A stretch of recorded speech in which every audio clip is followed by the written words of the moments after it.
Hi everybody, welcome back. Thank you. Sorry we had a little false start before when we were doing a practice run. So thank you for joining back in. Good to see you guys. Hope you've had a good day, a good week, a good month, not getting too wet. Thanks everyone. Hi. Hey everybody, thank you so much for joining. Dr. Manny Mangat is going to be with us today. I'm super excited. So if anybody's missed the ones from before, we've had Dr. Burmeister from Number One Fertility. Hi Dr. Ali, we've got Dr. Ali Hodgkinson. She's going to be joining us a little bit later in the year, so that's super exciting. There we go, and Dr. Manny Mangat is just now. So any of the previous ones, they're still there in my Instagram TV or IGTV, whatever you call it. Sorry from the Sunday. So you guys can go back and check out any of those from before. And here's Dr. Manny Mangat. Hi. Hello, good evening. How are you, Belinda? I'm so well. Thank you so much for taking your time to join us. Thank you for having me. Oh, it's a pleasure. We did a little practice with the jumping on with the Instagram live. And yes. It's always Technical easier than it seems. Yeah. Oh, look, yeah. I have to say, the doctors just not very good. They don't use it quite as much, maybe, as some other people. So that's right. That's just because you're busy. So welcome. Thank you so much for joining us for our fertility interview series. More people are just jumping into the live, which is really exciting. I've got so many questions that I've printed out from all of you guys popping things on the Instagram live. So poor Dr. Manny is going to have to get her rein back on at the end of the day. So thank you so much. So Dr. Manny Mangat works at IVF Australia. We've shared many patients over the years, and one of the biggest kind of things I always get back is not only, her professionalism and the results that she gets, but is also the gentleness and care. I was going to say and love, but it is love. That sort of care and compassion that you seem to kind of have for all of your patients. Everybody walks out feeling cared for, and it's such a kind of, really clinical kind of thing to be going through, but there's so much obviously emotion in it. So that's I always get that feedback for you. Oh, thank you. That's great. I mean, it is a difficult journey. There's a lot of it that's quite complicated. As you said, it can be pretty daunting, and it can take time. As you know, it takes a lot of effort, preconception, right up to whatever treatment people need. It's never as straightforward as you think or feel it may be.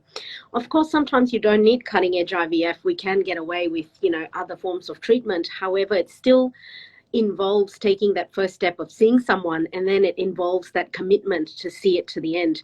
So I think, people are going through enough as it is, and there's no point adding the whole clinical perspective as additional stress to what they're already going through. And like yourself, we both love what we do. So that's why I guess, when you're passionate about something and you really love what you do, you hope that shows. So, I'm glad that patients feel supported. Absolutely. You're very patient-centric, which is good. So just before we jump into the questions though, just kind of going to what you said then of, there's lots of things that you can do that you might not need the latest cutting edge IVF technology and whatever, what would you say, when's a good time for people to kind of come? Because I think obviously our fertility specialists are pretty much all IVF specialists as well. And some people kind of balk at I'm not really ready for IVF, or I don't really know if I want to do IVF, but there's definitely other things, other reasons people should come in. What would you say is kind of a good time to come? So I think there's never a wrong time to just have a conversation. But as a rule of thumb, we usually say, if you're young and you're just thinking about starting to try, then I suppose you can start off yourself by looking at your own diet, by making sure you're in the normal weight range and have a normal BMI, by actually checking that your cycles are regular, by downloading something simple like an app to track your periods and maybe get to know your ovulation, by starting a good quality prenatal supplement that at least has the correct amount of folic acid, and just sort of looking at your peripheral, your diet, increasing your good your protein, your good fats, getting a wide variety, your antioxidants. So just, just trying to get healthy, so to speak. So you can do all of that yourself. And I always tell young people, if you've got regular cycles, you've got a partner, you've got no issues with intercourse, then obviously start trying. Just try to, initially just start having unprotected intercourse. Maybe once you get to know your cycle, try to time it towards your ovulation, starting a few days before ovulation. Give it a good 6 to 12 months. And if you feel you're not getting anywhere, then see your GP, and often your GP will run a few tests. You can even see your GP a little bit earlier, and often the GP sends the patients to us at about that 12-month mark. But often if you're over, we used to say 36, but even over 35, I think you should probably start thinking about it. Tracking things a bit sooner, timing things yourself a little bit sooner, trying to get on top of things a little bit sooner, and usually seeing a fertility specialist after about 6 cycles of trying. Now, the caveat to all of this is obviously if your cycles are irregular to begin with, and you have no idea if you're ovulating, or you don't have a period because, you've got polycystic ovarian syndrome that's been diagnosed in the past, but you haven't had to do anything about it because you've only now started trying. Or if you've got debilitating period pain, for example, and you're not sure if there's anything wrong, or if your partner tells you that they may have had an undescended testes or testicular torsion when they were younger. So if there's any inkling that things may not be straightforward, then, these timelines of waiting 12 months if you're under 35 or 6 months if you're over really then goes out the window. Then it's see someone as soon as you're considering trying. Yeah.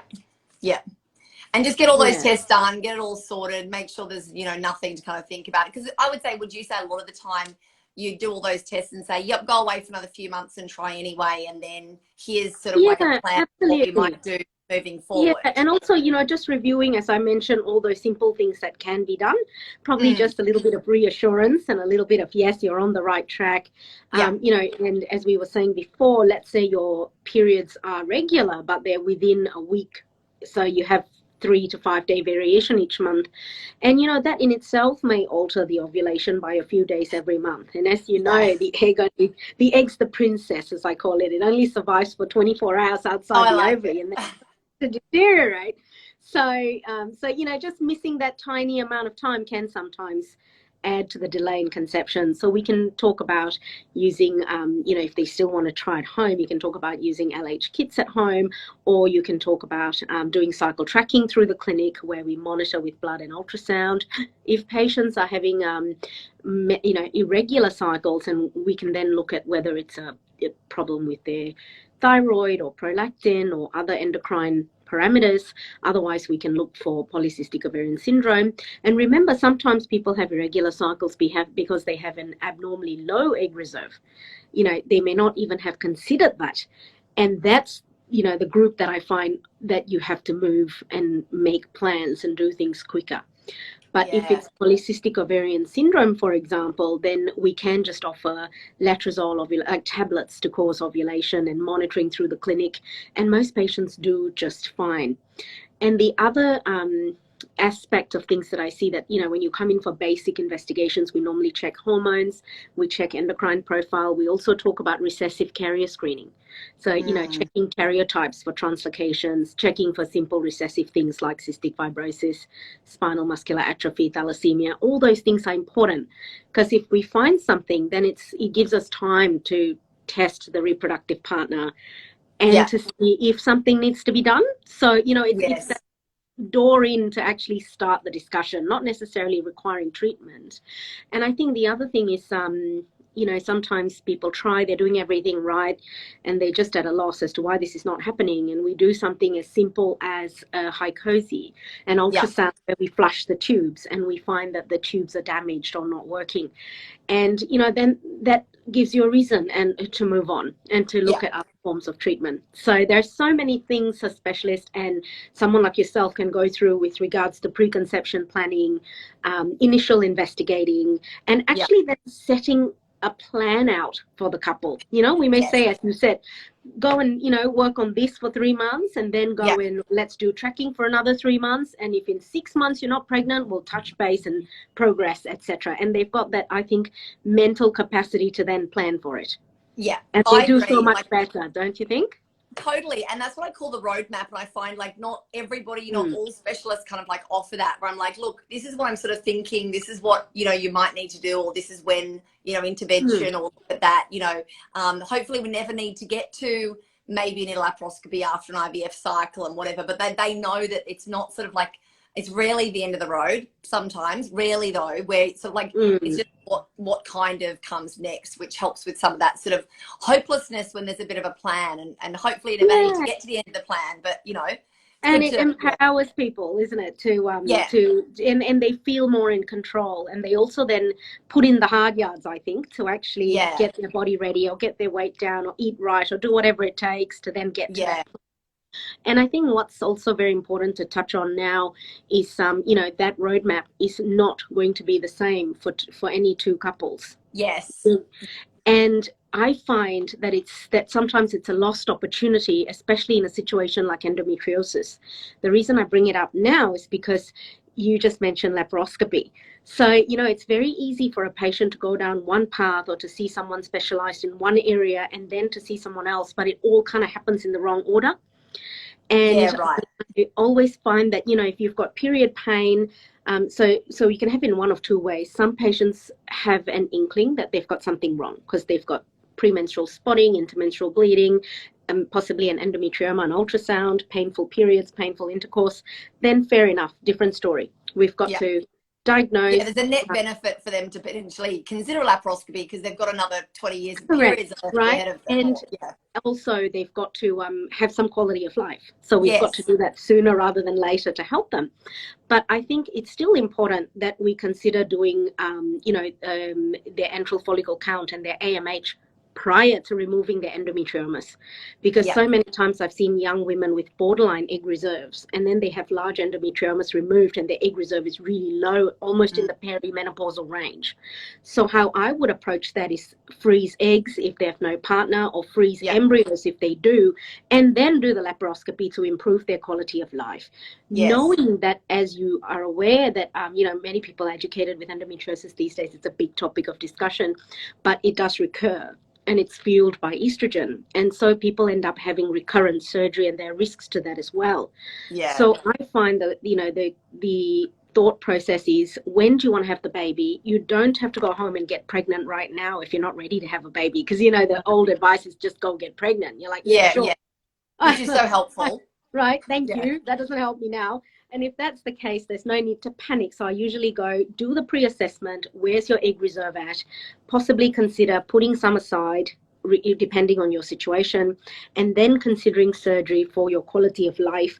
And then knowing that you have that insurance put away that you can utilize later. And or people who are asymptomatic then can use medical management and still make plans to put things aside, as in eggs or embryos, and then come back and consider getting pregnant. And if they're then having trouble falling pregnant at the time, we can then consider laparoscopy, as you were saying. So no two stories are going to be the same, but I think it's very important for patients to realize that they should probably consider seeing someone like us sooner rather than later, so you don't miss those opportunities. And you actually have an accurate roadmap that's going to match your, you know, results. And just because your best friend had one and that worked, then, you know, that's not necessarily how it kind of, you know, it pans out. As I always said, everybody, like, well, my friend did this particular drug cycle or whatever and it worked. I'm like, the last one always works. Like, you know, whatever they got pregnant on is the one that worked. So it's, and you're always as good as your last positive pregnancy. Yeah, exactly. So I wasn't going to ask this question yet because I thought it was quite difficult and a little bit a niche for some people, but you mentioned talking about translocations, and one of these questions from one of the followers is, any tips and you might have to explain briefly what it is, any tips with increasing the chance for somebody with a balanced translocation chromosome? So we all have 46 chromosomes. And XX makes a woman and XY makes a man. Now, sometimes we are born with a rearrangement in that set of chromosomes. So I like to see our 46 set of chromosomes as a bookshelf, and each chromosome is a book on that, and your genes are the pages. In fact, you can go further, as in each individual gene are the letters in the words. So a translocation is a section of the book. So a page has been rearranged in the wrong order. But as you can see, as far as the book is concerned, it's completely fine because it's still got the same number of pages. So therefore, if you have a balanced translocation, you have the exact correct number of chromosomes, but an area of it is rearranged, not affecting you. However, when we then reproduce, we give half our chromosomes from the egg and half from the sperm. So the half that you give from the egg may be just the same as you and end up with a chromosome, with an embryo that's balanced, or you could give the section that is rearranged, missing the part. Therefore, the embryo results as an unbalanced embryo. So if the embryo is unbalanced, then if it's balanced but translocated or normal, it's going to be fine. But if it is unbalanced, then it's going to end up in a miscarriage. So most of those chromosomal rearrangements in an unbalanced form don't progress to a live birth. So in that situation, unfortunately, there isn't a lot you can control. So often we are born with the balanced translocation. And when you meet someone, if you have had recurrent miscarriage, often that's how it's found out. So you go and see your specialist and they run a series of tests and just do karyotypes on both partners. And 2% of the time we will find a translocation or a rearrangement. Now, that therefore, how do we overcome that? So we usually create embryos. So there are two ways. One is you can just still try naturally and take a chance. However, a lot of the time you've come to this point for investigation because you've already had recurrent miscarriage and you don't just want to keep taking a chance. Because as we all know, the physical and emotional toil with each miscarriage, and it takes its toll and burden to the woman. So we then usually do IVF and we create embryos and then we do testing of the embryo so that if it's unbalanced or aneuploid, which is abnormal in its chromosome number, we don't transfer that embryo. However, if it is balanced or euploid, we do. So my advice is that if you have a known balanced translocation and you are open to the idea of assisted reproduction, you would get your partner tested to make sure their karyotype is normal, and you would probably consider IVF sooner rather than later, even if you are not ready to have a baby. Because two things. One is your egg reserve is going to be better. The more eggs we get, because we're going to lose a lot to abnormality and unbalanced translocation. So the more eggs you have, the more likely you are to have usable embryos out of one cycle. And the younger you are, you're not going to have the compounding effect of Down syndrome and other age-related aneuploidies come into play. So you're more likely to get a group of normal embryos quicker, and then you just put that away for when you're ready. Yeah, so almost embryo banking if you've got the opportunity and you can. If you're open to the idea and have the opportunity, then that would be the best way forward, because unfortunately there's not much you can change with regards to your own translocation. So you can then take charge of what you're going to do to make it easier for the future. Yes, yeah, okay, no, thank you. I thought that was going to be tricky, but you mentioned it before, so I thought I'll just go straight in with it. Okay, right. So I'll just shoot some questions at you. Okay, so doing, this person's doing letrozole with ovulation tracking as they're not ovulating. Oh, what should I do to ensure that it works? Okay. There's not much. So if you've spoken to your doctor and you know all about letrozole, it's an aromatase inhibitor, naturally increases your FSH level to try and recruit a follicle, normally taken in the follicular phase. So for 5 days, either between day 3 to 7 or day 4 to 8. That's the usual time you take it. Now, there are lots of practitioners who use letrozole without monitoring. And that's not necessarily a negative thing, because it's been shown to be very safe. It's been shown to have minimal side effects. Some people have headaches and a bit of nasal congestion, but nothing else really. And it has been shown to be safe for the baby. And the rate of multiple pregnancy is very low. It's less than 5%. So is it? I didn't know that. Oh, interesting. So it's much less than plumage. So hence why, some doctors will say, look, just take 2.5 milligrams, which is the lowest dose, and see what happens. However, I find personally, we're all a little bit different. Personally, I find that I would like a patient's first letrozole cycle at least to be monitored. Yeah. So that I know that that dose is correct for them, because we can either use 2.5, 5 or 7.5. Everyone uses it for about 5 days. but we then do blood tests to check the estrogen's rising. We do an ultrasound towards ovulation to check the endometrial thickness is adequate. And we then are able to guide the patient exactly when to try. We don't give, I don't necessarily use triggers or luteal support or anything, because, you know, if it works and you're ovulating fine, then that's okay. You only need those 5 days. And then we also check a luteal progesterone. So we check a progesterone 7 days after ovulation to check that it's adequate, because some people then have lower levels and need replacement or need support. So I think there's a lot of value in monitoring at least one cycle. And I always tell patients that if you've responded with an LH surge, as you know, and a drop in estrogen and a rise in your progesterone, you've definitively ovulated, everything's textbook, then use that as a template and go try it home for 3 unmonitored cycles. Yeah. And so what if they've had like sort of history of low progesterone in the luteal phase? Would you bring progesterone in then, or would you always wait for that 7 days post-ovulation test? Oh no, if they have a history of low progesterone, let's say we've done lateral tracking and their luteal phase shows that their peak progesterone only got to 15, for example, or anything under 28, I would treat. Yeah, so 28 or 20. I use 28 as a cutoff. That's I always say I want it under 30, so that's interesting. Yeah, but it's come out of over 30. Sorry, over 30. A few, come out of a few different trials, and that's sort of the number where we've sort of settled at. And I often find that if it's consistently low, then I would definitely start progesterone support after ovulation. I'm not going to be waiting for 7 days post. That's just in the first cycle to see what the patient is doing. Yeah. And would you ever be prescribing like progesterone if that luteal phase, if it is low or there is some luteal phase defect, would you ever just use progesterone, or do you always feel like you've got to fix up the beginning of the cycle with letrozole first? No, not necessarily.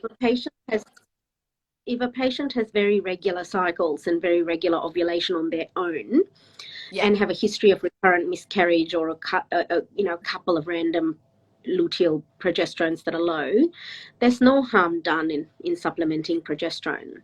But I always tell patients that you have to know exactly when to take that progesterone, because you can short circuit your cycle by starting too early.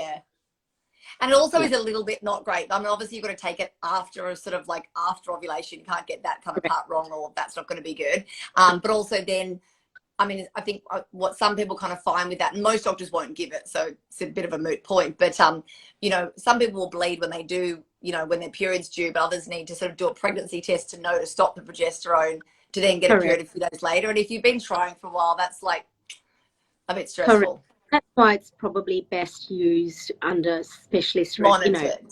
Monitored.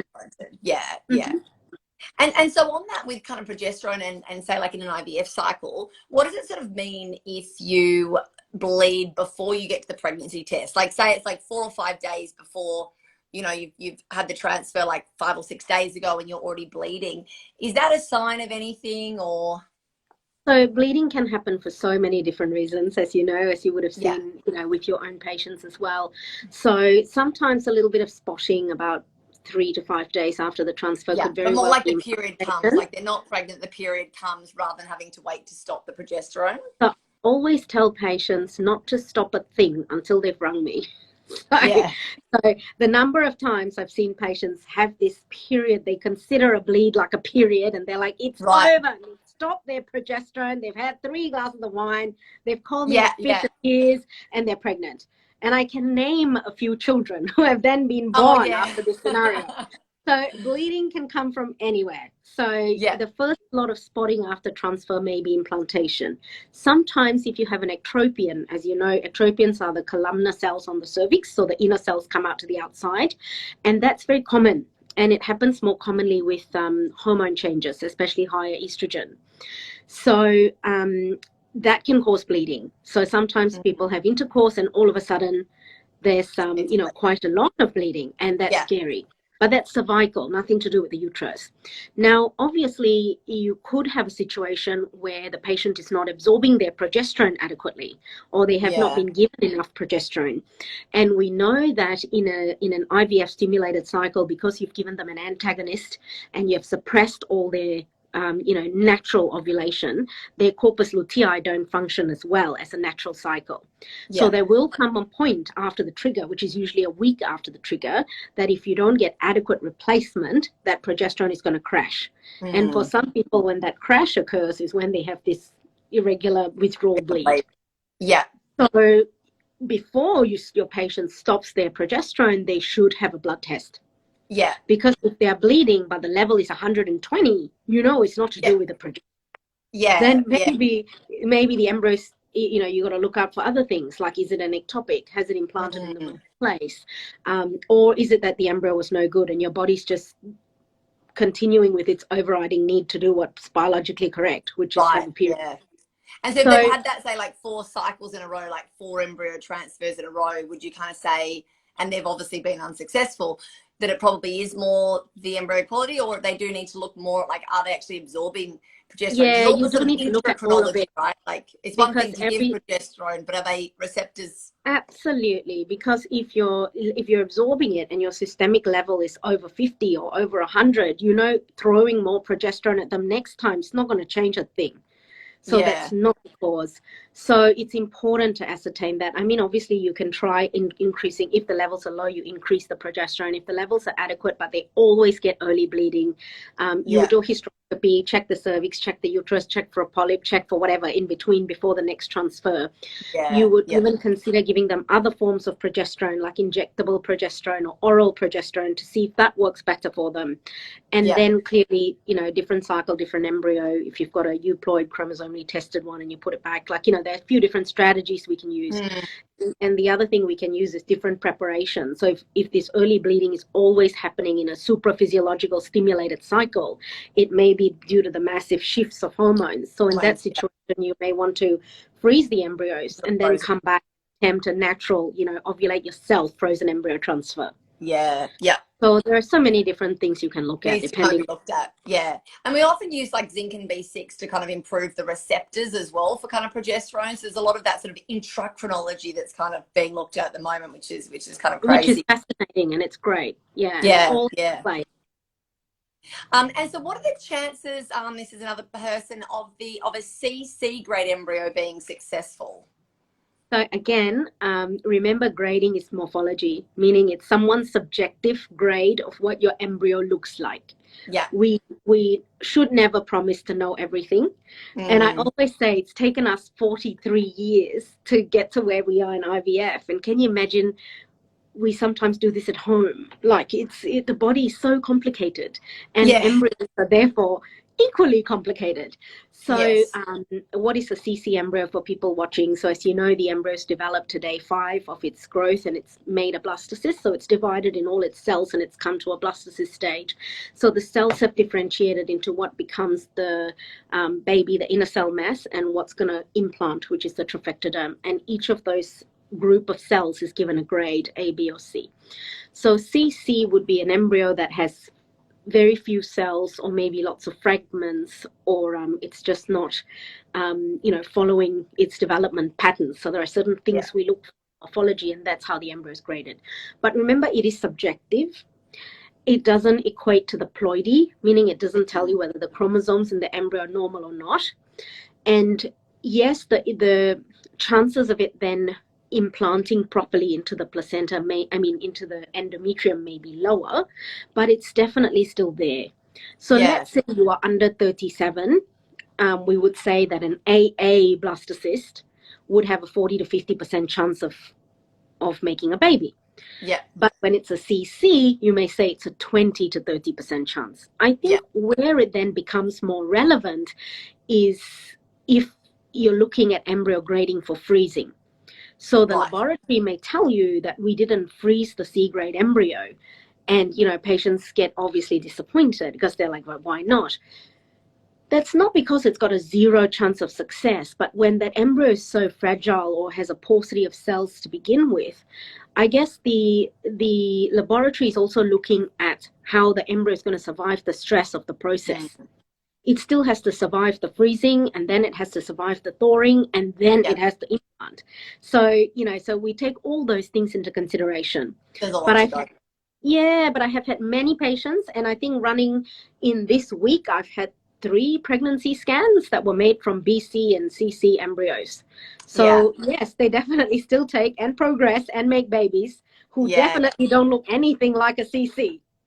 Yeah, it's so hard, isn't it? Because we're grabbing onto all these numbers as we go. And I often say to people, it's like, you know, at the end of kindy, you know, somebody still can't read, for example, but that kid might go on to be the dux of the class, right? So statistically, maybe they're not going to be, but, you know, they're just like not quite where maybe somebody else is at the time, but doesn't mean they're not going to. Yes. And I mean, if the embryo is not growing and it's 2 days behind and it's completely stopped growing, then that's a different story. If it's degenerating, then yes, there's no chance. But if that's your only embryo, you know, and you've got nothing else to choose from, I'd still give it a go. Yeah. Embryos are too precious to, Absolutely. This is an interesting one because I use lots of NAD+, which is like an activated vitamin B3, and there's more research coming out on that with egg quality, which is really exciting. It's a great area. Yeah. That new ubiquinol, I think there's just like more and more and more. It's just trying to get the right doses and the right forms and things.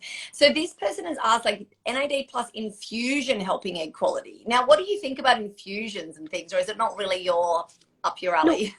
Yeah, I don't mind patients looking into the prospects, but I think there really isn't enough evidence. Yeah. So as you know, looking at this, it is a new up and coming area. Looking at NAD, NAD+, and NMN, so B vitamin derivatives as an antioxidant to improve spindle quality, to improve egg quality, anti-aging in other cellular metabolism pathways. Yeah. So people are looking at it in all sorts of ways. And we know one of the researchers quite well. So we've been working with them at New South Wales Uni. And as you know, using NAD yourself, that the biggest difficulty with that is that not all versions of it are well absorbed. Yeah. So hence why you got to keep, you know, looking into which precursor to use or which activated form to use, because all the animal studies, and it doesn't translate immediately into how well we absorb it as humans. Yeah. So that makes dosing difficult, and that makes types difficult. So, you know, like we're looking at different versions of NAD+ as well, and also precursor ribosomes and other brands that we're working with to see what's best. So in that simple vein of thought, there may definitely be a place for NAD infusions, but we don't have the evidence to tell you that that's the way to do it. Yeah. So it's a watch this space. Yeah, I think that's a good one. The other thing too that I find, which is interesting in infusions, and it might not be your area, is I had one just before the first COVID. I was like, you know, get me, let's see what it's all about, kind of thing. And I was chatting to the girl, and she was lovely, and she's like, I'll do some zinc, and you know, how much zinc's that? And it was like 4 milligrams of zinc. Now I take somewhere between 25 and 50 a day, so some of my patients would be on that a day. So I'm like, you know, they might be taking that different for a few correlation months. So you're like, you know, is it that much better absorption to have like a couple of milligrams once in, you know? So after that, I was kind of like, do you know what? I think probably with like vitamins, and NAD+ is like a B vitamin, water soluble. It's not going to stay in the body forever. It's going to do its thing. And, you know, but it's, you know, so I tend to kind of think you're probably actually better off with like good quality practitioner only, prescribed for you, but having it more regularly. I like the idea of an infusion, but I think maybe it sounds correct, because to me the things that they are infusing are, as you said, short half-lives. Regardless of which way you infuse it, it's going to be broken down by your kidneys, your liver, and you only get it once, and it's a small amount, and you get it once, and that's it. And all the research on like even vitamin C and cancers and things, like those cancer patients that do vitamin C infusion, they need like mega doses 3 times a week. Like, correct. That's correct. Because if you swallow it orally, it's first pass metabolism in your liver. You get it through your vein. You're still going to process it through your kidneys. So, you know, it's not a magic fix. So I've never kind of understood it, which is why I like watch this space. It's a lot of money too for like, I mean, vitamins are a lot of money, but like as a one hit kind of thing. Okay. What can you try to do to try to improve egg quality before freezing? Well, that's probably more just an egg quality question rather than like what you can do with it later. I'm sure you get asked that a lot. As you know, that's the $1 million question. And I wish I had an amazing answer for it, because yes, we can get a very good gauge of quantity based on antral follicle count and, you know, AMH and all that. But it's so hard to gauge egg quality until you use the egg. So, you know, yes, you can extrapolate. The biggest predictor of quality is age. Yeah. However, even even in our age cohorts, you're going to see women with different abilities and different embryos and different levels of ploidy. And the difficulty we face is that you can't actually predict what those eggs are going to do before you get them out. Yeah. So you can do whatever you want now, but there's no guarantee that the egg quality is going to be better later. Yeah. However, let's just go back to good quality basic principles that you tell your patients, you know, reduce your, so if you smoke, stop.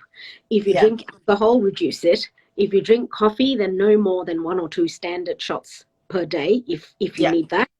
And also just take an antioxidant, as you said. You can take a biquinol, I have nothing against that, and take a good quality folic acid or folate, and be sensible.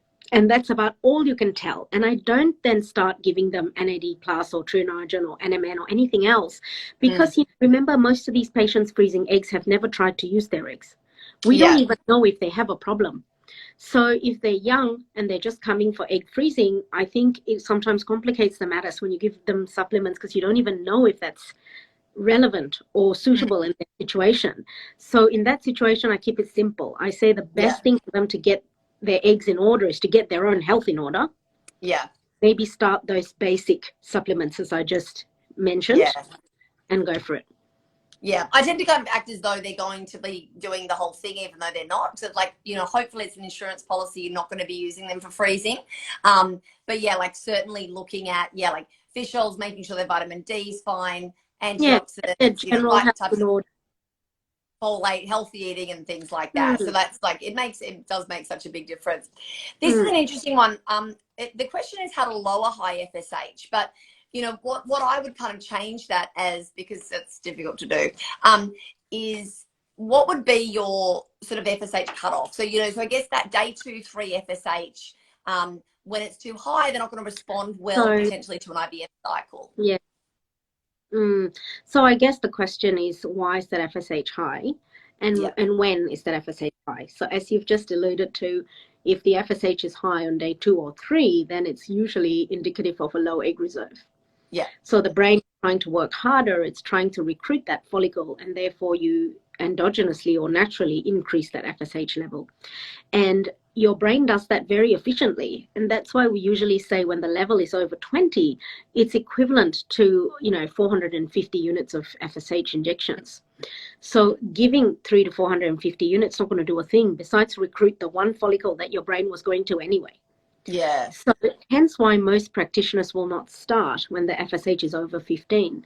But I tend to be a little bit more generous depending on the patient. So let's say this is just a bad month for a young patient with a normal reserve, then I would use 15 as a cutoff.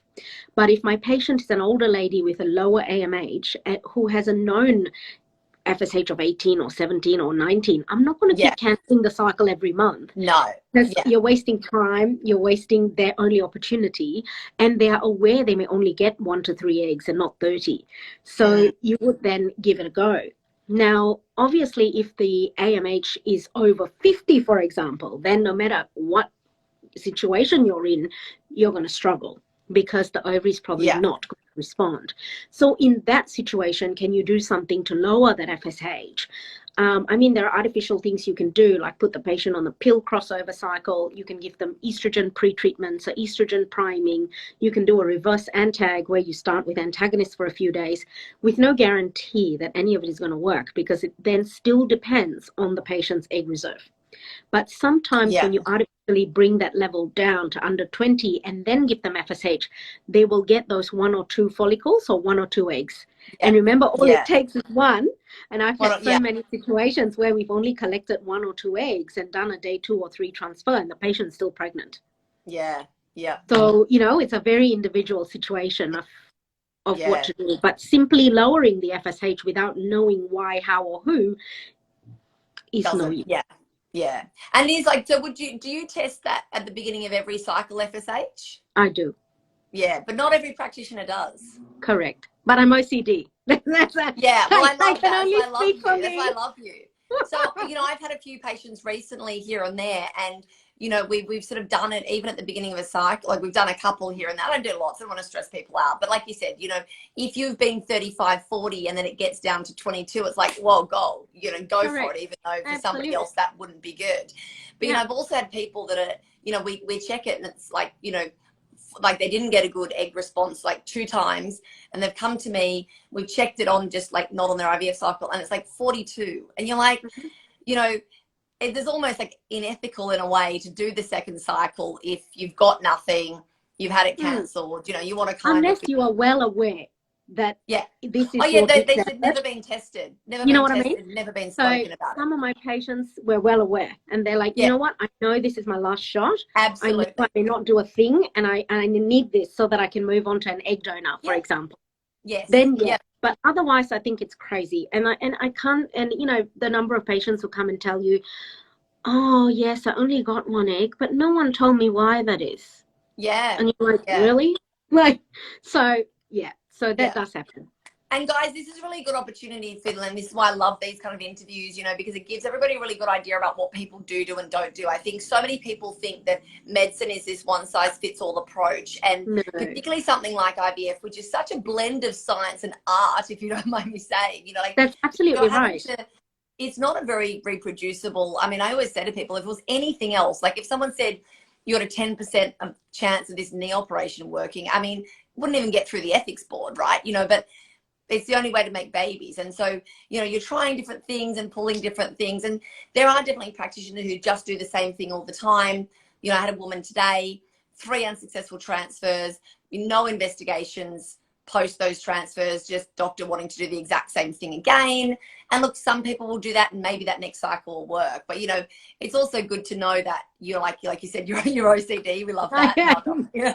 But, we want that, right? You probably burn yourself out by doing too much, but like, you're probably the perfect doctor. But, so people can hear like that there are different kind of perspectives. And I think that's what people don't realize. Not that you definitely don't want to be shopping around all the time, because it's not, I guess, but like once you've done the same thing, if you've done the same thing a few times with no different result, and you're not getting any information, any answers, or any changes, it probably is worth, someone's saying we all need more OCDs, yes. Yeah. And in a healthy way. Yeah, exactly. And I also think that, if you like your doctor and you trust your doctor and you think, and they are a CREI, they're a qualified reproductive endocrinologist in a good facility, then don't be afraid to ask. I really want to try something else. Is there something else I can do? What do you think about X, Y, Z? So even if you don't necessarily have to. That's a good, you know what I mean? That's an answer too. Yeah, so it's a good, never ever feel, afraid of actually asking the questions. Yeah, absolutely. Okay, so does your body respond more if you do back-to-back IVF? Is that good or bad? I mean, obviously it's always different for everybody, but what are your sort of thoughts on that? That is absolutely right. It is different for everybody, as you would have seen as well. So in some patients, for example, you start off, so I find for patients who have a borderline low egg reserve and they've never done IVF before, we normally start with a good dose, so you don't have to have a crazy dose. As you know, anywhere from about 300 units actually suggests that most receptors are primed. However, I find the body's quite stingy. So you suddenly elevate someone's FSH. Yeah. Remember, we all got a genetic roadmap to lose our egg reserve, and we all want to kind of end up at menopause around 50. So if you have a lower egg reserve for your age, your body is correctly conserving, and that's why your antral follicle recruitment each month is lower, because you want to get as close to menopause as possible. So if I suddenly hit you with a big dose of FSH, you will find that that's the opposite. Don't want to give you anything. And I find you'll probably get 1 or 2, maybe 3 eggs in that cycle. However, if you, by then giving the medication, priming the receptors, I find in those patients following it on with a second cycle, adding back different things based on what you saw in their hormone profile, sometimes pre-treating with androgens if that is appropriate, you actually find that you then get a bigger response. So that's where you find that over 2 or 3 cycles, you optimize that response. So Yeah. I do see that. But then there's also such a thing as ovarian fatigue. So you basically prime the receptors, you get bigger cohort, bigger numbers. There will come a time when your body's still going to reset back to your background AMH that it uses as its negative feedback. So all of a sudden you'll have a poor response. Then you know it's time to give it a rest. Now, clearly, if you've had side effects from the medications, or you've got, pain post-egg collection, or you're just feeling run down because you didn't cope, I do not recommend back-to-back cycles. Obviously, take a break, nourish your body, nourish your soul, get back your positivity, come back. Yeah. So it's a very individual. Yeah, that's great. assessment. That's really good. It's really interesting. Like the way that you explain it too is like very, it makes a lot of sense, which is great. So thank you for that. Yeah. When should you have a hysteroscopy? That depends. So hysteroscopy is a minor gynecological procedure where we give patients sedation or a light anesthetic, and we use a camera to look into the uterus. And it's mainly to, first of all, assess and dilate the cervix, because sometimes people may have a tortuous cervix or a tight cervix, and that makes transfers difficult. So some people have hysteroscopy for that reason. Other people just have it as a diagnostic reason, meaning you've had a few failed transfers or a couple of failed IVF cycles. And, we just want to check that the endometrium looks normal and there's no scarring. And we then take a biopsy in the luteal phase, usually do the hysteroscopy in the second half of the cycle to check for endometritis or to check for progesterone effect on the glands. Some people will check for immune markers. But that's, again, as you know, a grey area and everyone's divided. So some people will check for immune markers and others don't. I mean, if you've had recurrent miscarriage and recurrent failure of euploid embryos, I don't see any harm in doing that because, yes, there may be a place, but it's not for everyone. Obviously, some people have a hysteroscopy to investigate irregular bleeding, or they may have had a polyp picked up on an ultrasound or a submucosal fibroid that needs resection. So, there are many reasons someone could have a hysteroscopy. I don't think everyone needs a hysteroscopy prior to commencing treatment, unless they've got a submucosal fibroid that's poking into the endometrium or a polyp. Then, yes, those things can affect implantation. So we should do it before we start. But otherwise, it's more, an investigation that you do when you either have abnormal bleeding or when you pause to find a reason. Yeah. So maybe after a couple of failed transfers, you'd consider it. Yep, absolutely. And how often would you see endometritis, which is like inflammation of the endometrium, usually just needing a course of antibiotics? We had a talk, two professors come out from the States last week and talk about this actually.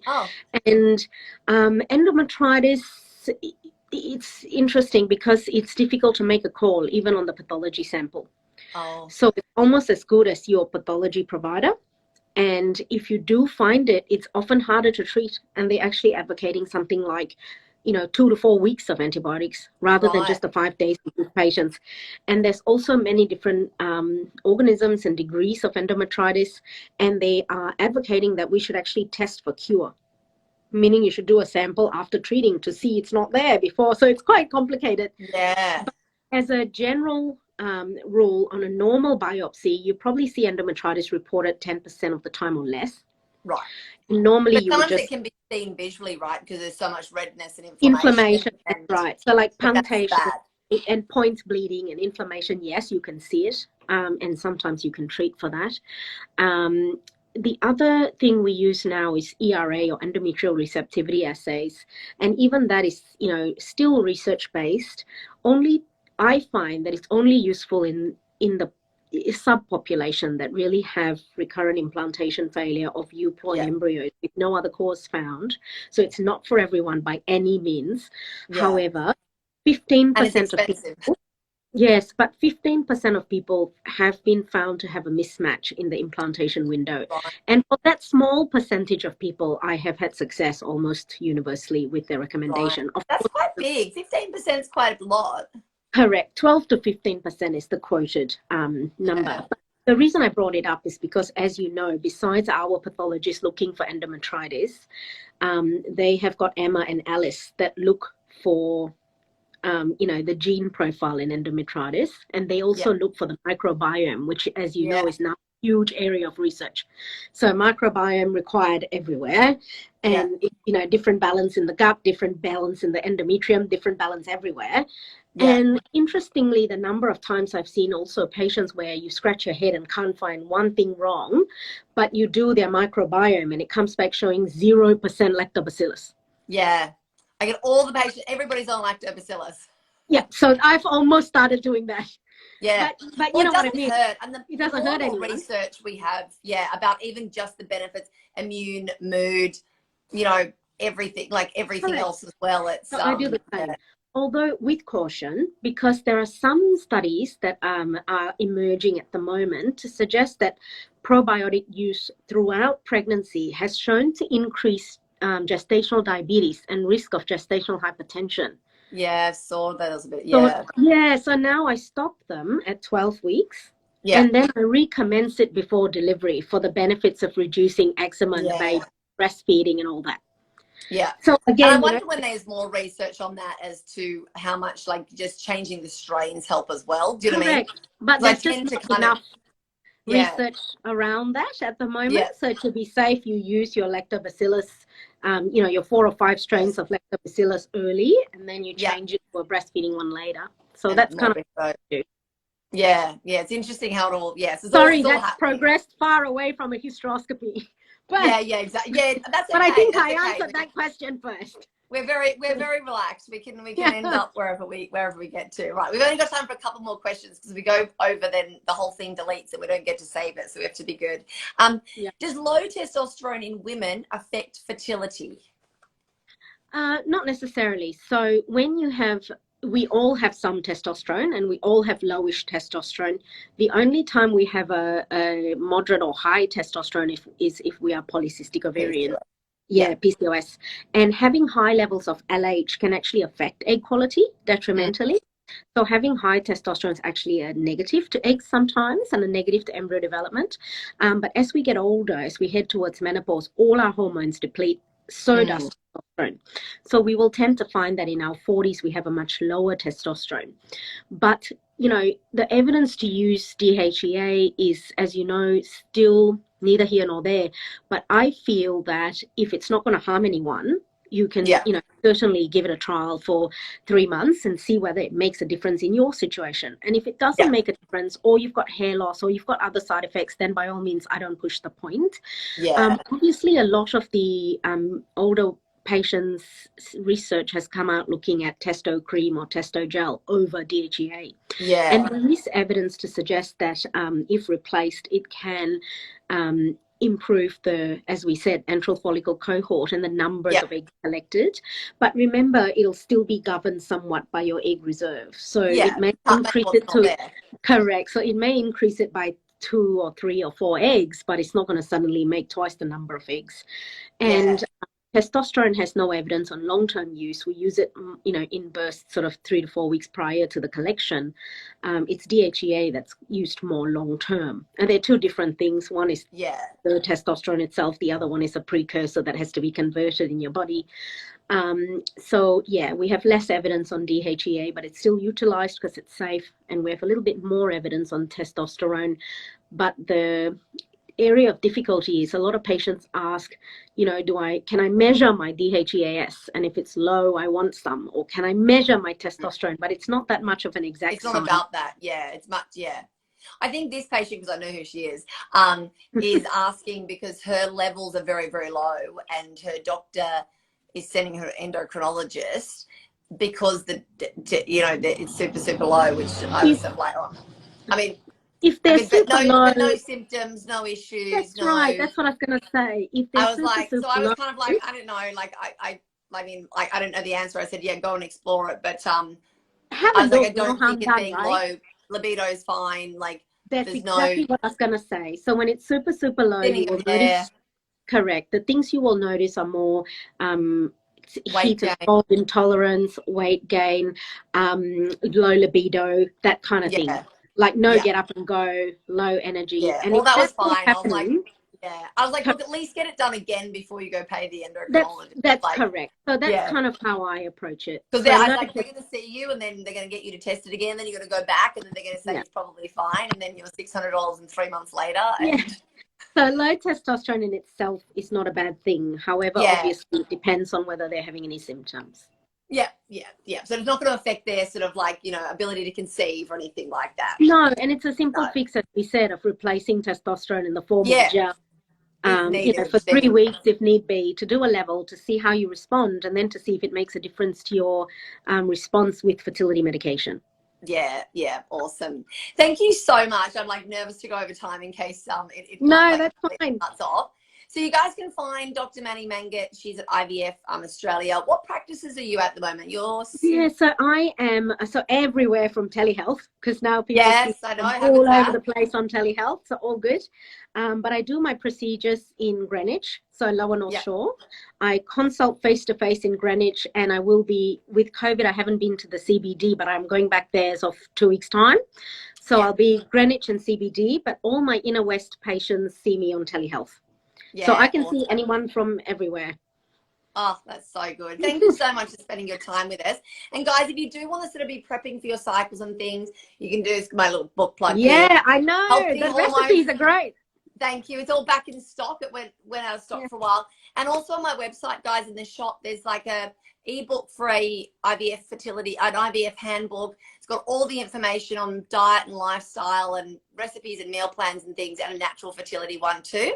So you can be doing all that prep and doing a lot of that stuff at home on your own anyway. So thank you again, Dr. Manny. Thank you so much for stepping in and doing it at night time, and you're probably exhausted. You're so busy. No, really appreciate having you and answering all of our questions. Perfectly fine. That was my pleasure. As always, thank you for having me. Take care. Amazing. Thank you so much. I'll speak to you soon. Thank you. Good night. Bye, everybody. Thanks for joining us. See you. Good night. Bye. Thanks, everyone. Bye.